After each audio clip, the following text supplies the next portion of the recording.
रात के लगभग 2 बजे हैं। ईरान की राजधानी तेहरान सो रही है, लेकिन अचानक आसमान में तेज आवाज गूंजती है। कुछ सेकंड बाद एक जबरदस्त धमाका होता है और उसी धमाके के साथ दुनिया के सबसे ताकतवर नेताओं में से एक अली खामनेई हमेशा के लिए खत्म हो जाते हैं। दुनिया भर में खबर फैलती है कि अमेरिका और इजराइल ने मिलकर ईरान के सर्वोच्च नेता को मार दिया।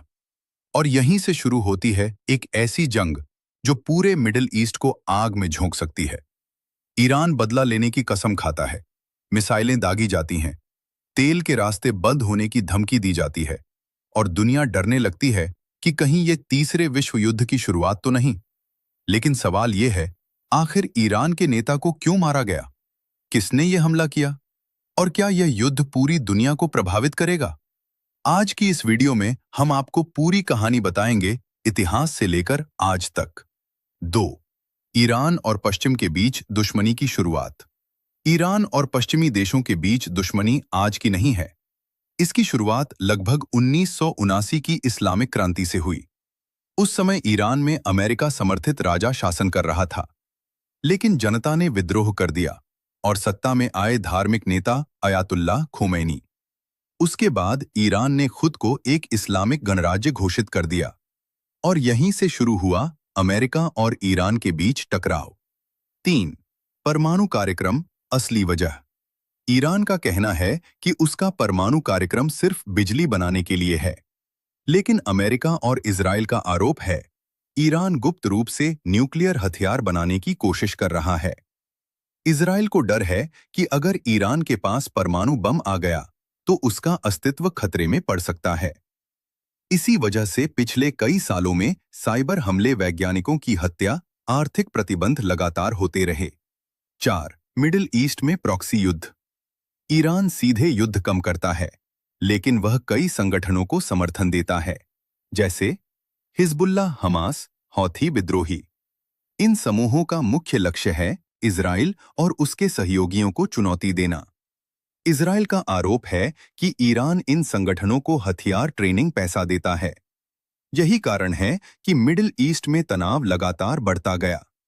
7 अक्टूबर 2023 को हमास ने इजराइल पर बड़ा हमला किया। इसके बाद इजराइल ने गाजा में युद्ध शुरू कर दिया। धीरे धीरे यह संघर्ष फैलने लगा।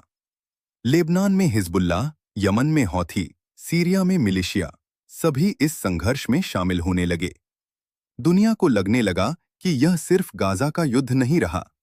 फरवरी 2026 में अचानक हालात बदल गए। अमेरिका और इजराइल ने मिलकर ईरान पर बड़े हवाई हमले शुरू कर दिए। इन हमलों का लक्ष्य था परमाणु ठिकाने, सैन्य बेस और शीर्ष नेतृत्व। इन हमलों में ईरान के सर्वोच्च नेता अली खामनेई मारे गए। यह हमला ईरान की राजधानी तेहरान में हुआ, जहां उनका कंपाउंड पूरी तरह नष्ट हो गया।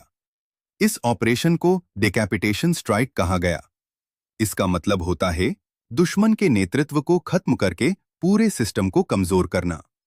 अमेरिका और इजराइल का मानना था कि अगर शीर्ष नेता खत्म हो जाए तो ईरान की सैन्य कमांड टूट जाएगी। लेकिन हुआ इसका उल्टा। ईरान ने तुरंत जवाबी हमला शुरू कर दिया। मिसाइल हमले, ड्रोन हमले, अमेरिकी सैन्य ठिकानों पर हमले।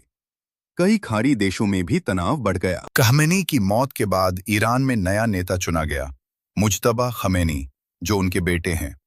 उन्होंने तुरंत घोषणा की, हम बदला लेंगे, और साथ ही धमकी दी कि अगर युद्ध जारी रहा तो ईरान दुनिया के सबसे महत्वपूर्ण तेल मार्ग हॉर्मुज, जलडमरू मध्य को बंद कर सकता है। ये जलडमरू मध्य दुनिया के तेल व्यापार का सबसे महत्वपूर्ण रास्ता है। अगर ये बंद हो जाए तो दुनिया में तेल की कीमतें आसमान छू सकती हैं। विशेषज्ञों का कहना है ये इतिहास की सबसे बड़ी ऊर्जा संकट बन सकता है। कई देशों ने इस हमले की निंदा की। कई देशों ने कहा कि यह मिडिल ईस्ट को और अस्थिर करेगा। कहीं कहीं प्रदर्शन भी हुए। कुछ देशों में शिया समुदाय ने खमेनी को शहीद बताया। विशेषज्ञों का कहना है अभी ये पूरी तरह विश्व युद्ध नहीं है, लेकिन खतरा बहुत बड़ा है, क्योंकि इस संघर्ष में शामिल हैं Iran, Israel, America, middle east के कई देश। अगर रूस या चीन भी इसमें शामिल हो जाएं, तो स्थिति बेहद खतरनाक हो सकती है। लेकिन असली सवाल ये है क्या नेताओं की हत्या से समस्याएं खत्म होती हैं? इतिहास बताता है, ज्यादातर मामलों में ऐसे हमले युद्ध को और बढ़ा देते हैं। आने वाले समय में 3 संभावनाएं हैं। 1, युद्ध और बढ़ सकता है। 2, सीमित संघर्ष जारी रह सकता है। 3, अंतर्राष्ट्रीय दबाव से शांति वार्ता हो सकती है। 1, लेकिन फिलहाल 2, पूरी दुनिया की नजरें 3, मिडिल ईस्ट पर टिकी हुई हैं। तो दोस्तों, एक एयर स्ट्राइक ने दुनिया की राजनीति बदल दी। एक नेता की मौत ने पूरे मिडिल ईस्ट को युद्ध के कगार पर ला दिया। अब सवाल यह है, क्या यह युद्ध यहीं रुकेगा या पूरी दुनिया को अपनी चपेट में ले लेगा? आपकी क्या राय है? क्या यह तीसरे विश्व युद्ध की शुरुआत है? कमेंट में जरूर बताइए।